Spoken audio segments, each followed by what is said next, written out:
말씀 보시겠습니다. 오늘 보실 말씀은 창세기 39장입니다. 창세기 39장, 40장 다 봐야 되는데 읽어 오셨으리라 믿고 1절부터 6절까지만 읽도록 하겠습니다. 그리고 아주 유명한 스토리긴 하니까 1절부터 6절까지만 다 함께 39장 1절부터 6절 창세기 39장 1절부터 6절까지만 다 함께 읽도록 하겠습니다. 읽겠습니다. 요셉이 이끌려 애굽에 내려가매 바로의 신하 친위대장 애굽 사람 보디발이 그를 그리로 데려간 이스마엘 사람의 손에서 요셉을 산이라. 여호와께서 요셉과 함께 하심으로 그가 형통한 자가 되어 그의 주인 애굽 사람의 집에 있으니 그의 주인이 여호와께서 그와 함께 하심을 보며 또 여호와께서 그의 범사에 형통하게 하심을 보았더라. 요셉이 그의 주인에게 은혜를 입어 섬김에 그가 요셉을 가정총무로 삼고 자기의 소유를 다 그의 손에 위탁하니 그가 요셉에게 자기의 집과 그의 모든 소유물을 주관하게 한 때부터 여호와께서 요셉을 위하여 그 애굽 사람의 집에 복을 내리심으로 여호와의 복이 그의 집과 밭에 있는 모든 소유에 미친지라. 주인이 그의 소유를 다 요셉의 손에 위탁하고 자기가 먹는 음식 외에는 간섭하지 아니하였더라. 요셉은 용모가 빼어나고 아름다웠더라. 아멘. 오랜만에 창세기로 돌아왔습니다. 요셉의 이야기가 본격적으로 시작되는 거고 그 전까지 이제 요셉의 이야기가 조금 끊겼었죠. 예. 요셉은 요셉의 이야기를 조금 살펴보면 요셉이 지금 형들에게 팔려 먼 길을 떠나왔죠. 형들에게 팔려서 요셉이 잘못했다기보다 시기와 질투에 쌓인 형제들이 요셉을 죽이려고 했다가 돈 벌려고 그냥 팔자. 그래서 팔아 넘겼습니다. 그래서 요셉의 형제들이 전형적 죄인의 모습을 좀 보여주는 거죠. 그리고 요셉의 아버지 야곱은 요셉이 죽었다는 소식을 듣고 슬퍼하고 있습니다. 그리고 이제 38장에 우리가 그 끼인 좀 사건이긴 하지만 유다의 사건이 하나 등장하죠. 유다가 아주 잘못하고 유다의 자녀들, 자녀들도 아주 잘못을 했지만 그럼에도 불구하고 여호와 하나님께서 유다의 집안에 자녀들을 허락하시고 유다가에게 본인이 잘못함을 깨닫게 하시고 복을 내리셔서 결국 유다 지파에서 예수님이 나오는 은혜까지 받게 하는 유다가 잘해서 유다가 좀 다른 사람보다 뛰어나서 이런 것이 아니라 그래서 하나님께서 역사하심은 그런 걸로 일어나지 않는다는 사실, 계획하신 대로 하나님의 뜻 가운데서 일어나는 것이라는 것을 좀 살펴봤어요. 아주 오래전의 일이죠. 오래전에 살펴봤고 오늘은 이제 요셉의 아주 유명한 본격적인 일이고 본격의 사건을 좀 다루려고 합니다. 39장 40절 가지고 그 설교를 막 준비하다가 너무 길어질 것 같아서 오늘 성찬도 있고 해서 반을 잘랐어요. 그래서 오늘 1을 하고 다음 주에 2를 할 거예요. 본문은 같은데 봤는데 그래서 여러분한테는 이게 제목이 좀 알려지지 않겠지만 이게 하나님 계획 아래에 있는 고난과 형통이라는 주제인데 오늘 두 가지 스토리를 통해서 이제 고난에 대한 이야기를 조금 한번 해볼까 합니다. 오늘 고난의 얘기를 하면 다음 주에는 형통하겠죠? 네, 그래서 고난의 얘기를 좀 한번 해보려고 합니다. 오늘 본문은 아주 유명한 본문입니다. 오늘 본문은 아주 유명한 본문이죠. 네. 요셉이 이제 보디발의 아내의 유혹을 받는 본문과 요셉이 이제 옥에 갇혀서 꿈을 해석하는 본문입니다. 오늘 본문을 살펴보면 이렇습니다. 요셉이 형들에게 팔려서 애굽에 종살이하는 종으로 좀 팔려가죠. 근데 그때 이스마엘 사람의 손에서 요셉을 보디발이라는 사람이 삽니다. 바로라는 게 왕의 왕, 바로의 신하 친위 대장인 보디발이 이제 요셉을 사요. 종으로 사는 거죠. 요셉은 팔려가서 친위 대장 집에 종이 되는 것입니다.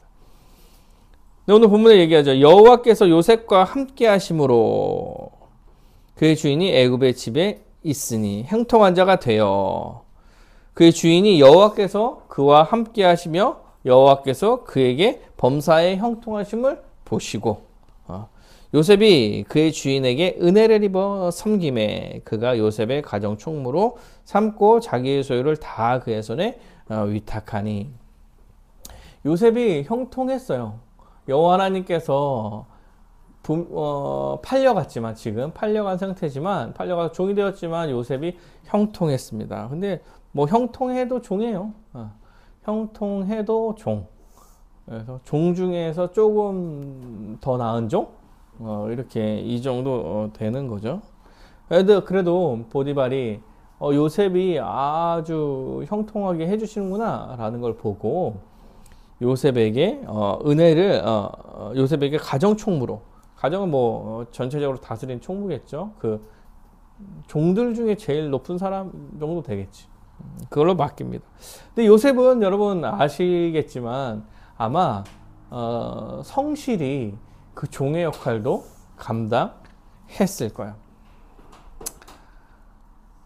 그러니까 요셉이 종으로 팔려가서 보디발 밑에서 아마 성실히 일을 했기에 여호와 하나님께서 이제 그를 지키시고 보호하시며 또한 이제 보디발이 그로부터 형통함이 나오는 걸 보고 열심히도 하고 형통하니까 그 사람을 가정의 총무로 세우는 거예요.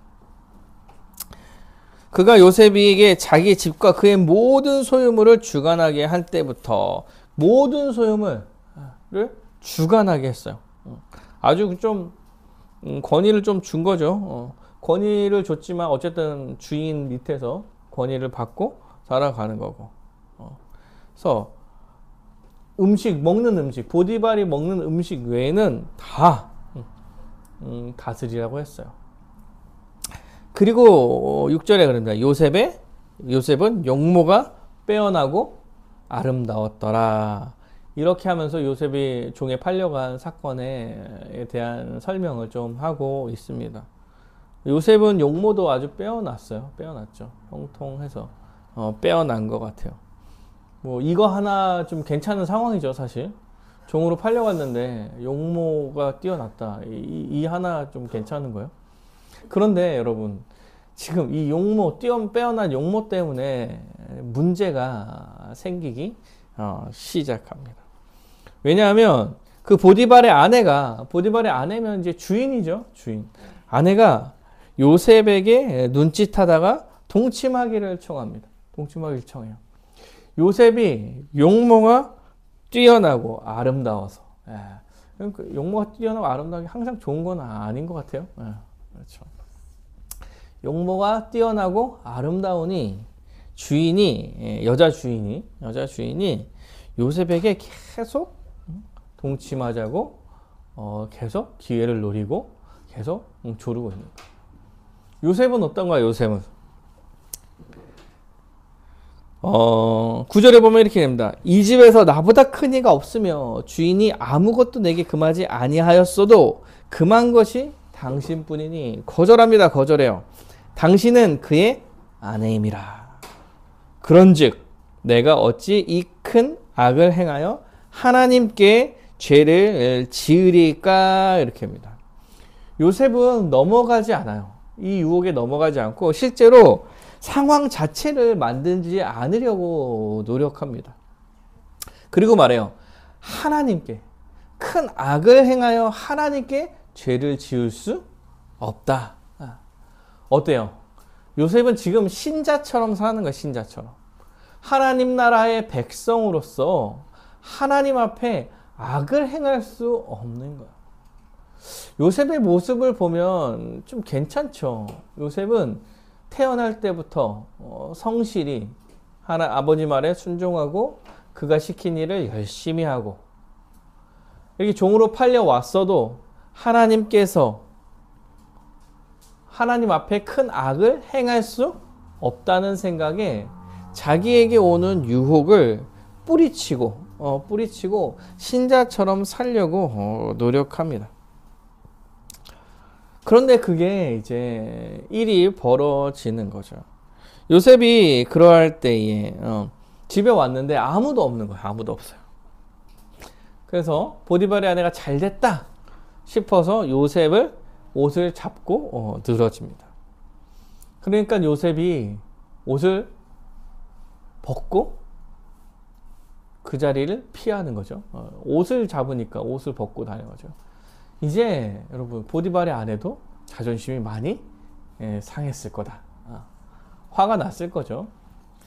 화가 났겠죠. 본인은 주인인데, 본인의 권력을 갖고 있는 사람인데 종이 말을 안 듣는 거예요. 말을 안 들어. 화가 났죠. 그래서 옷을 버려두고 도망가는 순간 이제 요셉을 모함하기 시작합니다. 그래서 저가 우리를 우롱했다. 나를 범하려고 했다. 그래서 옷을 벗고 도망갔다. 이런 식으로 요셉을 이제 매도하기 시작합니다. 이 얘기가 보디발에게 들어갔죠. 보디발에게 들어갔고, 보디발은 화가 많이 났어요. 19절에 보면 그의 주인이 자기 아내가 자기에게 이르기를 당신의 종이 내게 이같이 행하였다 하는 말을 듣고 심히 노한지라.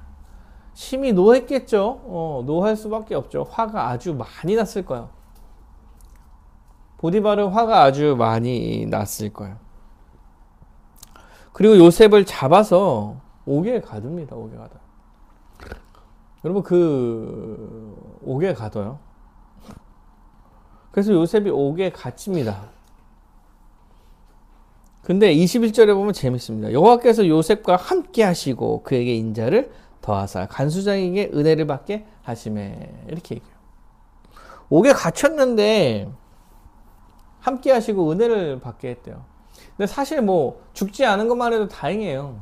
보디발이라고 생각을 한번 해보시면, 원래 이게 간음하는 거는 돌로 때려 죽이는 거예요. 원래 돌로 때려 죽이는 건데, 아마 지금 요셉을 죽이지는 않고 옥에 가두죠. 화가 나서 옥에 가두는 거예요. 아마도 제가 생각하기에는 그 보디발도 자기 아내의 성품을 모르지 않았을 거야. 그리고 요셉을 잘 알았잖아. 그러니까 좀 그 얘기가 모두가 다 사실이라고 믿지는 않았을지도 몰라요. 왜냐면은 진짜 이런 일이 벌어지면 죽이는 게 되게 합당한데 그렇지 않고 옥에 가둬요. 어디 옥에 가두냐면 왕의 죄수를 가두는 곳, 왕의 죄수들을 가두는 곳에 가둬요. 그래서 우리가 생각하는 막 그런 막 감옥 같은 느낌은 아닐 수도 있어요. 왜냐면 그 뒤에 보면은 술 맡은 관원장과 떡 굽는 관원장이 들어오는데 그들을 대접하라고 얘기를 하고 섬기라고 얘기를 하거든요. 그러니까 아마 우리가 생각하는 막 그런 감옥은 아닐 수도 있어. 그러나 옥에 갇힙니다. 근데 옥에 갇혀서도 사실 요셉은 성실했던 것 같아요. 간수장의 은혜를 받아서 간수장이 옥중 죄수를 다 요셉의 손에 맡깁니다. 재반 사무를 요셉이 처리합니다. 요셉은 일복이 터졌죠. 어디 가도 이제 일을 맡겨가는 사람이에요. 열심을 다해서 옥생활도 한 게 아닌가. 기본적으로 어디 있든 하나님의 자녀로서 성실히 맡은 일을 해 나가야 된다고 생각했을지도 몰라요. 간수장은 그의 손에 맡긴 것이 무엇인지 살펴보지 아니하였으니. 여러분, 맡기고 살펴보지 않았다는 거는 일을 굉장히 잘했기 때문에 그렇게 하는 거잖아요. 우리가 그 군대에서 상말 됐을 때 일 맡기고 안 살피거든요. 상말 병장 뭐 해볼 때 맡기면 잘 살피지 않아요. 이런 거죠. 왜? 알아서 잘 할 거니까. 맡긴 것은 살펴보지도 않았어요. 그리고 얘기합니다. 여호와께서 요셉과 함께 하심이라. 여호와께서 그를 범사에 형통하게 하셨느니라. 이게 첫 번째 이야기입니다. 이게 첫 번째 이야기요. 형통했는지는 잘 모르겠는데 첫 번째 이야기가 지나갔습니다. 두 번째 이야기는 40장인데요. 요셉이 관원장의 꿈을 해석하는 이것도 아주 유명한 스토리죠. 유명한 스토리. 해석하는 거예요. 좀 봅시다. 요셉이 옥에 갇혀 있을 때 애굽 왕의 술 맡은 자와 떡 굽는 자가 그를 주인 애굽 왕에게 범죄해서 이제 옥에 갇히게 됐어요. 그렇죠? 왕의 죄수를 가두는 곳에 갇히게 된 거예요. 술 맡은 관원장과 떡 맡은 관원장인데 사실은 되게 중요한 요직에 있는 사람이라고 보시면 된다고 합니다. 그래서 그들이 친위 대장 집안에 있는 옥에 가두니 곧 요셉이 갇힌 곳이에요. 그러니까 친위 대장이 요셉에게 그들의 수종을 두려고 그래요. 그들의 수종을 두려고 그래요. 약간 감옥이라는 느낌이 약간 좀 우리랑 좀 다를 수도 있을 것 같아요. 왜냐면 좀 지금 높은 사람이 들어온 거잖아요. 높은 사람이 들어왔으니까 걔에 대한 수종을 좀 들어라. 이렇게 이야기하죠. 옥에 갇힌 이제 술 맡은 관원장과 이제 떡 굽는 관원장이 아침에 보니까 요셉이 그들을 좀 섬기라고 얘기했는데 그들 아침에 얼굴을 보니까 얼굴에 좀 근심이 좀 생긴 거야. 그래서 요셉이 왜 그랬냐 묻습니다. 왜 이렇게 근심이 있냐 이렇게 물었더니 꿈을 꿨다는 거. 꿈을 꿨다. 두 사람이 둘 다 꿈을 꿨다는 거죠. 요셉이 친절하게 꿈은 하나님께서 관여하시는 거니 한번 얘기해 보면 제가 한번 잘 설명해 보겠습니다 라고 이야기해요. 아주 요셉은 잘 섬기죠. 잘 섬기고 아주 친절해요. 친절하게 알려주려고 합니다. 먼저 술 맡은 관원장의 꿈을 이야기합니다. 술 맡은 관원장의 꿈은 포도나무. 내 앞에 포도나무가 있는데 그 나무에서 새 가지가 있고 싹이 나고 꽃이 피어 포도송이가 익어서 포도를 짜서 즙을 내서 이제 바로의 손에 드렸다. 이거예요. 그러니까 해석을 합니다. 복직할 거다. 복권될 거다. 이렇게 이야기합니다.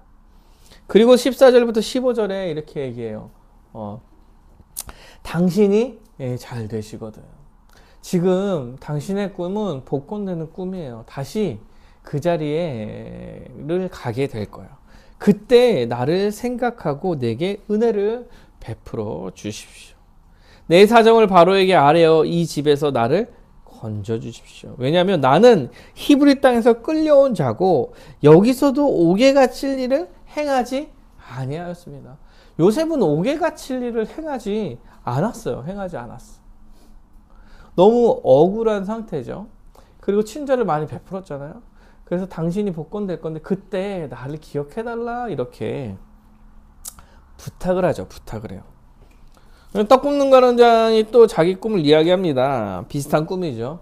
근데 이제 약간 좀 이건 좀 안 좋은 결과의 꿈이기 때문에 바로에 지금부터 사흘 안에 당신의 머리를 들고 당신이 나무에 달리고 새들이 당신의 고기를 뜯어먹을 거다. 죽겠다. 사형을 당한다. 이런 얘기를 하는 거죠. 그리고 실제로 그 일이 벌어지고 술 맡은 관원장은 복권되고 떡 굽는 관원장은 죽게 돼요. 근데 23절에 뭐라고 나오냐면 술 맡은 관원장이 요셉을 기억하지 못하고 그를 잊었더라 이렇게 얘기합니다. 여러분 옥에서 자기를 잘 섬겨주고 사실 꿈을 막 군심하고 있는데 꿈을 해석해 준다 그게 됐어.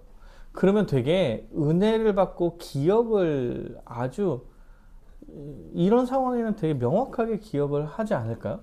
그럼에도 불구하고 그는 이제 요셉을 잊는 거야. 요셉이 부탁까지 했어요. 저를 기억해 주십시오.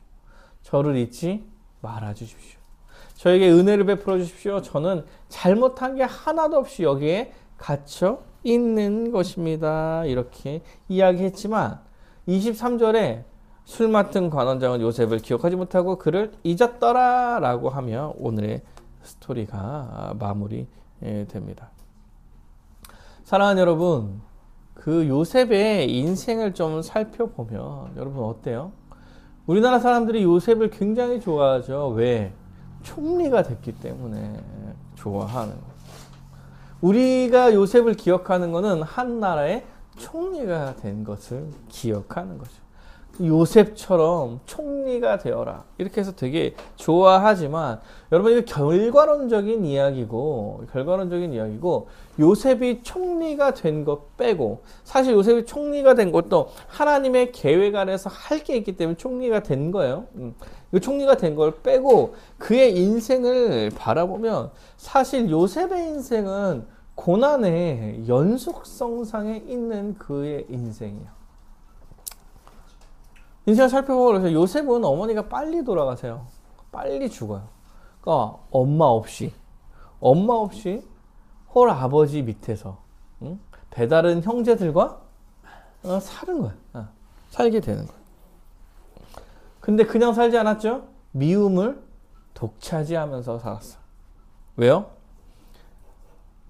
그 요셉이 미움받는 이유는 뭐였어요? 성실함? 정직함? 요셉이 미움받는 이유는 아버지의 말을 잘 듣고 자신을 성실히 정직하게 해냄으로써 그것이 다른 형제들한테 피해가 되니까 싫어하는 거야. 얼마나 싫어했으면 얼마나 미움을 받았으면 여러분 우리들도 뭐 자라올 때 형제를 막 그렇게 좋아하고 사랑하지 않죠. 근데 그렇다고 이제 죽이려고까지는 안 해요. 죽이려고까지는 안 하는데 여기는 죽이려고 해요. 심지어 죽이려고 계획을 짰다가 돈 받고 팔아버리죠. 돈 받고 파는 게 낫겠다 이렇게 생각해서 돈 받고 팔려가요. 팔려가서 종이 됩니다. 종이 돼요. 팔려갔으니까 종이 되죠. 근데 어찌나 또 성실하고 열심을 다하면서 자기 일을 감당하는지. 하나님 앞에 악을 행하지 않기 위해서 그렇게 노력하며 살아갔는데 결과 오해를 받고 옥에 갇히게 돼요. 여러분 보디발의 종으로 팔려가서 열심을 다해서 그에게 하나님의 형통이 보이니까 높은 자리에 높은 자리여봤자 종이에요. 뭐 드라마틱하게 했으면 종이랑 뭐 주인이랑 바뀌었어야 되는데 그 정도는 아니죠. 그 정도는 아니에요. 올라가는데 외모가 출중한 게 문제네 또. 그나마 괜찮은 게 외모가 출중했는데 그게 문제가 돼요. 문제가 돼서 유혹을 당합니다. 근데 요셉은 아주 신실한 사람이에요. 신실한 사람. 그 유혹에 넘어가지 않습니다. 하나님이 보시기에 죄를 짓지 않으려고 온 힘을 다해서 그 유혹을 뿌리쳐요. 온 힘을 다해서 유혹을 뿌리치고 하나님의 뜻에 합당하게 살면은 뭔가가 잘 될 것 같은데 결과 하나님의 백성답게 살려고 노력한 모습으로 인하여 그는 모함을 받고 옥에 갇히게 되는 거예요. 그렇게 겪어왔죠. 옥에 갇히고도 굉장히 성실했던 것 같아요. 굉장히 성실했던 것 같아요. 옥에 갇히고도 좀 열심히 성실히 살았던 것 같습니다. 그래서 그곳에서도 열심을 다해서 일을 받고 일을 시키면 확인도 안 해도 될 정도로 일을 잘하며 살아가고 있어요. 성실히 살죠. 남을 잘 섬겨요. 이웃사랑의 측면에서 꿈도 해석해줘요. 그리고 부탁하지만 잊혀져 가는 것입니다. 사실 그 관원장들한테 요셉이 꿈을 해석해줬지만 요셉은 하찮은 그냥 종에 불과했던 거예요. 기억해낼 가치가 없는 그 정도의 사람이었던 거예요. 옥에서조차 내 수발을 들어야 되는 그런 사람이었던 거지. 여러분, 요셉의 인생이 이런 인생이에요. 요셉이 인생 자체가 사실 고난의 연속입니다. 요셉이 17살에 팔려갔어요. 17살에 팔려갔고 41장에 보면은 총리가 될 나이가 30살이라고 나옵니다. 그리고 술 맡은 간원장이 2년 후에 40세 2년 후에라고 나오기 때문에 지금 13년, 그러니까 17살에 팔려가서 13년 후에 총리가 돼 30살에 총리가 된 건데 2년 후에 불려가니까 11년. 지금 5개의 갇히기까지 거의 11년을 이렇게 산 거예요. 여러분, 17살. 질풍노도의 시기에서부터 시작하여서 여러분도 아시겠지만 몸이 한참 좋을 20대를 옥살이와 종살이로 사실 인생을 날린 거예요. 온 힘을 다해서 살았어. 결과론적으로 이름에도 불구하고 그가 총리가 되었으니까 해볼만 하지 않겠냐라고 생각하겠지만 사실은 요셉이 그 고난을 당하고 있을 때 본인이 총리가 될 거라는 생각을 하지 못했겠죠.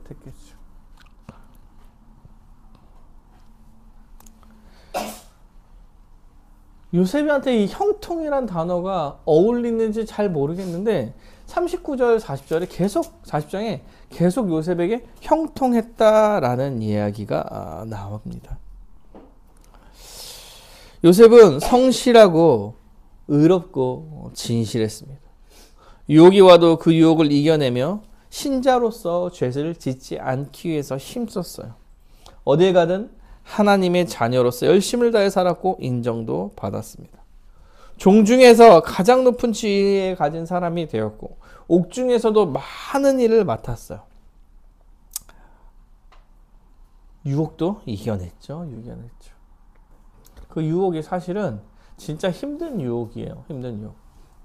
성적 유혹은 진짜 힘든 유혹. 옛날에 오카노 목사님이 자기도 상황이 이러면은 넘어갈 것 같다 이런 얘기를 많이 했었어요. 상황을 만들지 말아라 이런 얘기를 많이 하셨거든요. 근데 요셉은 상황이 만들어져도 달려나갔어요. 그래서 막 속설에 이런 얘기 하면 안 되지만 주인이 진짜 마음에 안 들었을 거다 뭐 이런 얘기를 하더라고요. 이 정도로 도망갈 수 없다 이런 얘기를 해보려고. 그만큼 요셉이 정말 하나님 나라의 백성으로서 온 힘을 다해 살아온 거예요. 잘못한 게 하나도 없는데 어떻게 보면 그의 인생에 성경에 기록된 거에서 잘못한 게 사실 별로 없는데도 불구하고 그는 억울한 고난을 많이 당한 거예요. 이런 요셉의 모습을 우리가 어떻게 해석해야 될까 이런 생각을 좀 해볼 때 여러분, 요셉을요 우리는 예수 그리스도의 모형이라고 이야기합니다.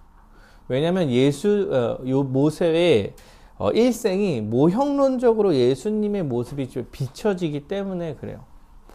예수님이 은혜 팔릴 때 요셉도 은혜에 팔렸고 그 보디발의 아내 유혹을 받은 것처럼 예수님께서도 사단의 시험을 받으셨고 그의 길에 고난, 의롭게 살아가려는 모습과 예수 그리스도께서 이 땅 가운데 의인으로 살아내신 모든 것들이 요셉의 모습이 좀 예수를 닮았다, 비춰진다, 모형이다 라는 이야기를 많이 합니다. 이렇게 요셉의 고난은 예수 그리스도의 모형적 고난이에요.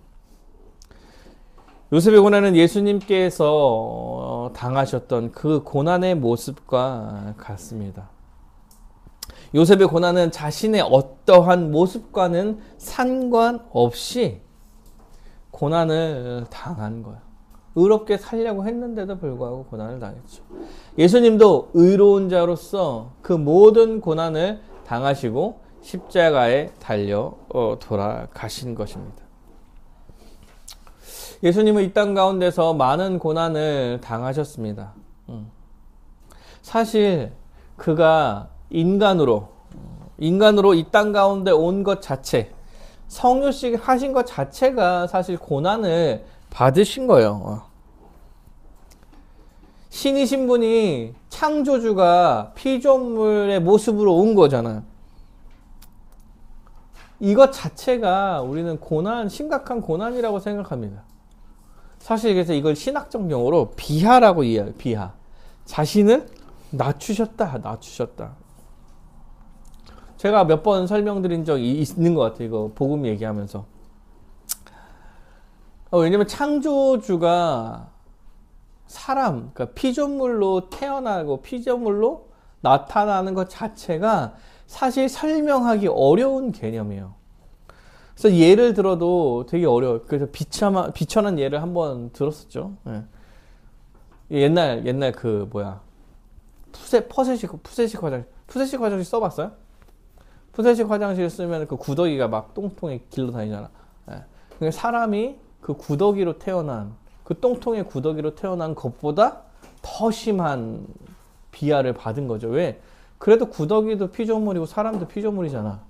근데 창조주가 피조물로 왔다는 것은 그거보다 더 심한. 그럼 태어날 땐 또 어떻게 태어났어요? 대학 병원에서 아주 뭐 이렇게 태어났나요?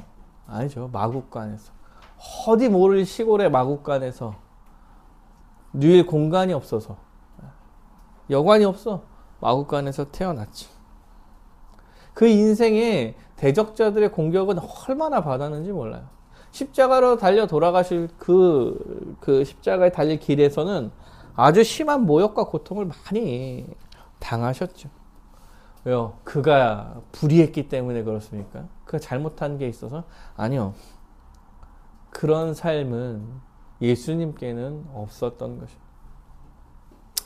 우리 본문 하나를 좀 살펴보려고 합니다. 베드로전서인데요. 베드로전서 2장 20절부터 25절인데 우리 한번 찾아보고 같이 읽어보도록 하겠습니다. 베드로전서 2장 20절부터 25절입니다. 반 자르길 잘했어. 아직 한참 남았는데 큰일 났네. 베드로전서 2장 20절부터 25절입니다. 찾으셨나요? 우리 이거 다 함께 읽어보았으면 좋겠는데 20절부터 25절인데요. 다 함께 읽어보도록 하겠습니다. 읽겠습니다. 시작. 죄가 있어 매를 맞고 참으면 무슨 칭찬이 있으리요. 그러나 선을 행함으로 고난을 받고 참으면 이는 하나님 앞에 아름다우니라. 이를 위하여 너희가 부르심을 받았으니 그리스도도 너희를 위하여 고난을 받으사 너희에게 본을 끼쳐 그 자취를 따라오게 하려 하셨느니라.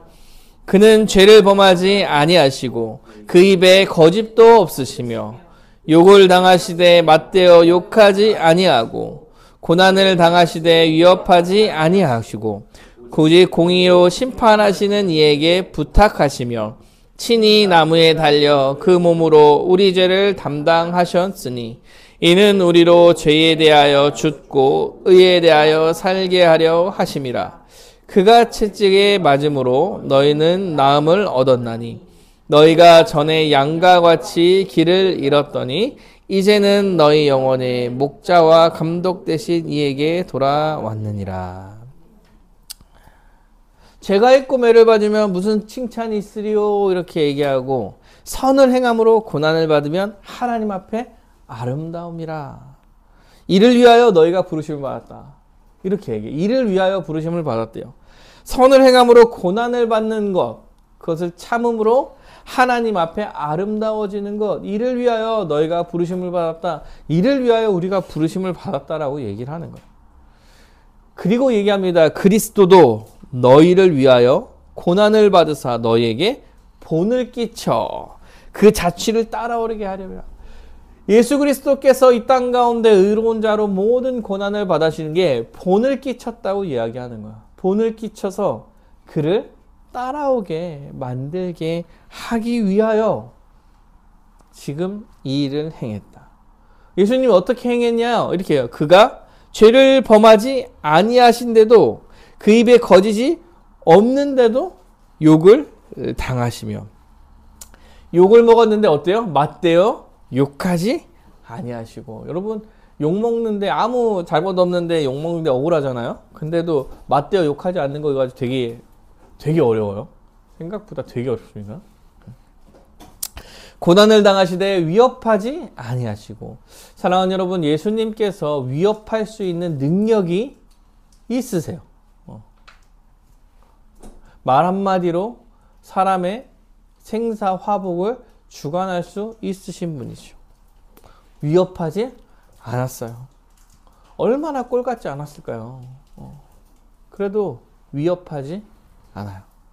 오직 공의로 심판하시는 이에게, 공의로 심판하실 여호와 하나님께 모든 것을 맡기고 우리의 죄를 담당하시려 십자가에 달려 죽으셨다, 이렇게 이야기하는 것입니다. 사랑하는 여러분, 요셉의 삶도 마찬가지입니다. 요셉이 의로운 자로 고난을 당하는 거예요. 의로운 자로 하나님의 역사, 하나님의 구원 계획을 이루시기 위해서 이루어 가시는 그 모든 것을 감당하기 위해서 이러한 고난을 받은 거죠. 요셉이 받은 고난은 하나님 나라의 백성의 본이 되는 그런 고난인 거예요. 사랑하는 여러분, 믿는 자들에게 고난은 아주 당연해 보입니다. 사도 바울이 이렇게 얘기합니다. 디모데후서 1장 8절에는요. 복음과 함께 고난을 받아라, 이렇게 받아라. 복음을 받은 자여 고난이 함께 있을 것이다. 고난을 받아라. 로마서에서는 이렇게 얘기해요. 8장 17절 18절에 자녀이면 또한 상속자, 곧 하나님의 상속자요 그리스도와 함께한 상속자니 우리가 그와 함께 영광을 받기 위하여, 그와 함께 영광을 받기 위하여 고난도 함께 받아야 할 것이니라. 고난도 함께 받는데요. 생각하건대 현재의 고난은 장차 우리에게 나타날 영광과 비교할 수 없다. 그와 함께 영광을 받기 위하여 고난을 함께 받아라 이야기해요. 영광을 받기 위해서 고난을 받을 수도 있어, 이런 식으로 이야기하는 게 아니라 영광을 받기 위해서 고난을 받으라고 얘기해요. 받으라. 그리고 이 장차 우리가 받을 그 영광과 이 고난은 비교할 수 없기에 그 고난을 능히 받을 수 있는 것처럼 이야기하고 있는 것입니다. 빌립보서 1장 29절부터 30절에 이렇게 얘기합니다. 그리스도를 위하여 너희에게 은혜를 주신 것은 다만 그를 믿을 뿐 아니라 또한 그를 위하여 고난도 받게 하려 하심이라. 믿을 뿐 아니라 그를 위하여 고난도 받게 하려 하심이라. 여러분, 믿음과 고난이 항상 함께하고 따라오는 걸로 사도 바울이 이야기하고 있어요. 너희에게도 그와 같은 싸움이 있으니, 싸움이 있는 거예요. 믿고 나서 고난을 받는 게 그와 같은 싸움이 있는 거예요. 싸움이. 내 안에서 본 바요, 이제도 내 안에서 듣는 바라. 나도 했던 거죠. 사도 바울이 고난을 받을 거라고 그래요. 왜? 싸움이 있기 때문에 그러는 거예요. 싸움이 있기 때문에. 믿는 자들의 고난은 대적자들과의 싸움이 있기 때문에 당연히 따라오는 거야, 이렇게 이야기하는 거예요. 그 대적자들은 믿는 자들을 무너뜨리기 위하여 오늘도 내일도 성실히 일하고 있어요. 성실히. 믿는 자들을 무너뜨리기 위하여. 믿는 자에게 반드시 고난이 있다라고 말하고 있는 것입니다. 이것을 누구도 피해 갈 수 없다. 사랑하는 여러분, 그래서 요셉도 믿는 자로서의 고난을 그리 받은 거고, 사도 바울도 복음을 전하서 믿는 자로서의 고난을 많이 받은 거예요. 싸움이 있기에 고난이 있다.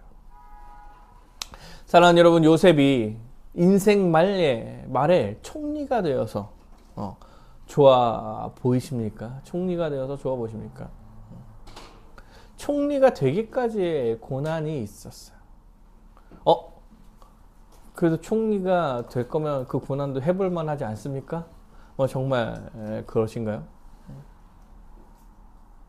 부모님이 안 계시고 형제들한테 살해 위협을 넘어가고 종으로 팔려갔다가 오해받아서 옥에 갇히고 그 옥에서 오랜 시간 있다가, 근데 여러분 불의하면 안 돼요. 의롭게 이 모든 일이 다 억울해. 다 억울해요. 그리고 총리가 된 건 하나님의 계획 아래 있기 때문에 그런 거죠. 그 결과 여러분 총리가 안 될 수도 있어요. 안 될 수도 있어요. 요셉의 삶은 예수를 믿는 신자들의 고난의 모형인 거예요. 요셉은 예수 그리스도의 모형이며 우리는 예수 그리스도의 본을 받아서 살아가는 사람들인 거죠. 우리는 신자로서 고난을 받게 되고 그 삶을 살아가게 될 거예요. 말씀 좀 정리해보며 적용을 좀 해보려고 합니다. 사랑하는 여러분, 믿음이 있는 하나님의 백성에게는 반드시 고난이 있을 것입니다. 왜냐하면 사도 바울이 얘기하죠. 대적자들이 여전히 우리와 긴장 관계 속에 있기 때문에 그렇습니다.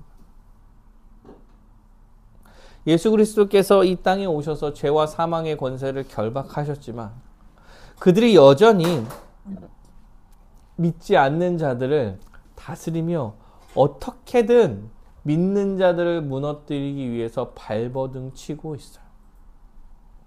물론 그들에게는 승리는 없을 거예요. 결국 예수님께서 다시 오셔서 하나님께서 하나님 나라를 완성하실 때 그들은 사라지게 될 거예요. 그러나 이미와 아직 가운데 여전히 대적자들은 믿는 자들을 무너뜨리기 위해서 발버둥 칠 거예요. 우리는 이거를 긴장관계를 하고 있다라고 얘기하죠. 이미와 아직 가운데 하나님 나라에서 우리가 이런 것을 살아가고 있다라고 하는 거죠. 대적하는 사탄의 무리들은 믿는 자들을 공격하기 마련입니다. 여러분이 사탄이라고 생각하셔도 누구랑 싸울 거예요? 누구랑? 예수를 잘 믿고 견고하게 서 있는 사람들을 무너뜨려 어떻게든 그들의 세력을 좀 줄여보겠다고 싸워야 되지 않을까요? 사탄들도? 그러므로 우리에게 믿음이 견고해질수록 더 거친 고난이 찾아올 수 있다라고 말하는 것입니다. 사도 바울이 얘기하죠. 그러나 기뻐하라. 사도 바울이 로마서에서 고난이 인내가 연단이 소망을 이루는 줄 알기에 고난 중에도 즐거워할 수 있다 이렇게 말하죠. 신자들에게 대적자들이 주는 고통과 고난이 반드시 있을 것입니다. 믿음이 견고할수록 더 많은 고난과 고통이 생겨날 수도 있습니다. 그리고 그 고난과 고통 가운데 이것을 이겨내려고 힘써 간다는 것은 내가 신자임이 증명되는 것이기도 해요. 사랑하는 여러분, 여러분이 진짜 별거 아니고 세상을 따라 살고 막 이러면 사탄이 건들겠습니까? 잘하고 있다. 계속 가면 불신자가 되겠구나. 이런 생각으로 더 이렇게 해주겠죠. 더 해주지 않을까요? 그렇다면 우리가 고난 가운데 살아간다는 것이 우리가 믿음이 확고한 신자임이 증명이 되는 것이기도 할 거예요. 그리고 그것이 믿음을 증명하기에 우리는 고난을 또한 이겨낼 수도 있는 것입니다. 장차 우리에게 주어질 영광이 너무나 크기에 지금 겪는 고난을 우리는 넘어갈 수 있는 거예요. 괜찮다라고 이야기할 수 있는 거예요. 그래서 사랑하는 여러분, 고난을 너무 피하려고 하지 마시길 바랍니다. 이겨내려고 힘쓰시는 것이 좋습니다. 근데 이때 우리가 생각해 볼 게, 한 가지 생각해 볼 게 이제 고난의 내용이에요. 아무 고난이나 다 이런 것이 아니죠. 요셉이 당했던 고난은, 왜 요셉이 고난을 당했습니까? 억울하게. 요셉이 고난을 당할 때 그가 성실히 하나님 나라의 백성으로서 그리고 신자로서 여호와께 죄를 짓지 않기 위해서 열심히 다함으로써 그런 이유 때문에 고난을 받은 겁니다. 사랑하는 여러분, 우리는 고난을 우리 피해 가려고 하지 말고 고난을 당해야 되는데 어떤 고난을 당해야 되냐면 신자로 힘써 살아가기 때문에 그로 인하여서 억울하고 고난을 당하게 되는 거예요. 신자로 살아가는 삶이 어떤 것입니까? 이웃을 사랑하고 정직하고 정의롭고 성실하며 이렇게 살아감으로 고난을 당하는 거예요. 정직하고 성실한 삶을 살아가면서 다른 사람의 시기와 질투를 받고 그것을 능히 받아내는 거예요. 그러면서 시기와 질투하는 사람을 미워하지 않고 보복하려 하지 않은 것. 정의롭게 살아가려다가 위기를 밟는 거죠. 그리고 그 위기를 능히 이겨내려고 하는 거죠. 살아가며 살아가기 위해서 손해를 감수하는 거예요. 그런 많은 일들을 능히 감당하는 거죠.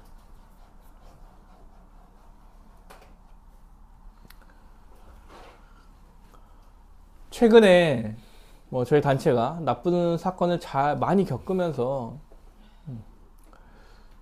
항상 얘기했던 게 보복하려 하지 말라. 미워하지 말아라. 욕하지 말아라. 이런 선배들의 요구였어요. 최근에 우리를 굉장히 미워하던 어떤 목사님이 한 1000명 정도 되는 교회에 부임을 가게 됐어요. 한 분이 그러시더라고요. 정말 너무 싫다. 너무 화가 난다. 근데 선배님이 그런 얘기를 하시더라고요. 나는 그가 밉지 않다. 다만 그곳에서 목회자로서 열심히 목회를 하길 바란다. 다시는 이렇게 남을 해하려 하지 않고 목회자로서 살기를 원한다. 그 하나를 바라는 거다. 우리가 신자로서 억울하게 당하는 고난들, 그럴 때에 미워하지 않고 또한 보복하려 하지 아니하고 이걸 마땅히 감수해 가는 거죠. 세상은 바보라고 이야기할지도 몰라요.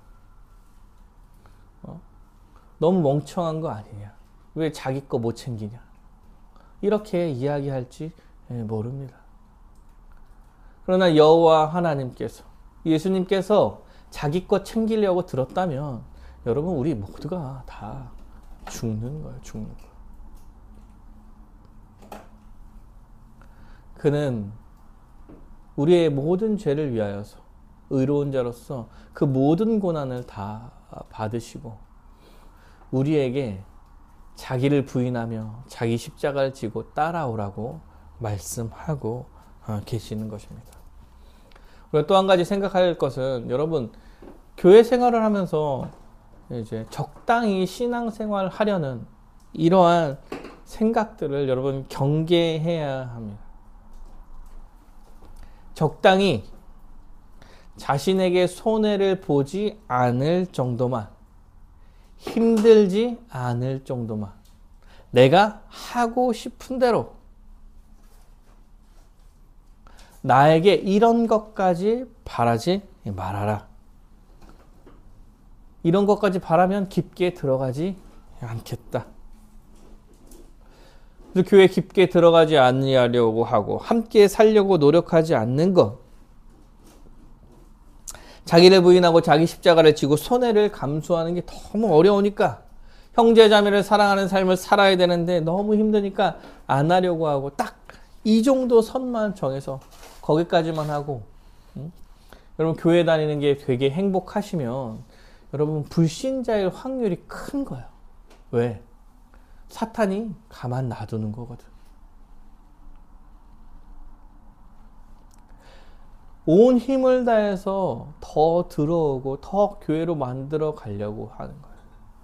눈앞에 해야 될 일이 보이고, 근데 그것을 하면은 굉장히 힘들고 어려울 거라고 보이고 힘들 거라고 생각이 되지만, 내 손해를 감수해야 될 것 같다라고 생각하지만 뛰어드는 거예요.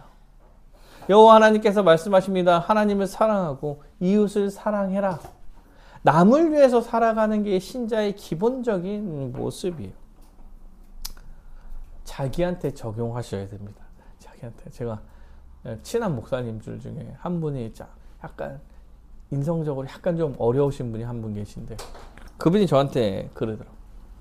교회는 서로 사랑하고 형제 자매인데 왜 나 같은 사람을 안 받아주냐. 여러분, 제가 속으로 대놓고 말을 못해. 속으로 했어요. 남에게 강요하는 게 아니라 내가 하는 거다. 내가 하는 거. 사랑하는 여러분, 적용은 다 나한테 내가 하는 거예요. 사랑을 받으려고 하는 게 아니라 사랑을 하기만 하는 생각만 해가는 게 신자의 모습이라고. 사랑하라고 얘기하죠. 사랑을 받으라고 얘기하지 않습니다. 서로 사랑함으로 얘기하겠죠. 그런데 여러분, 자기를 부인하고 자기 십자가를 지고 하나님을 사랑하고 이웃을 사랑해라. 이게 신자의 삶이다. 받을 생각하지 말고 사랑해라. 내 손해를 감수하면서까지. 그래서 그 고난에 뛰어들어라 라고 이야기하고 있는 거예요.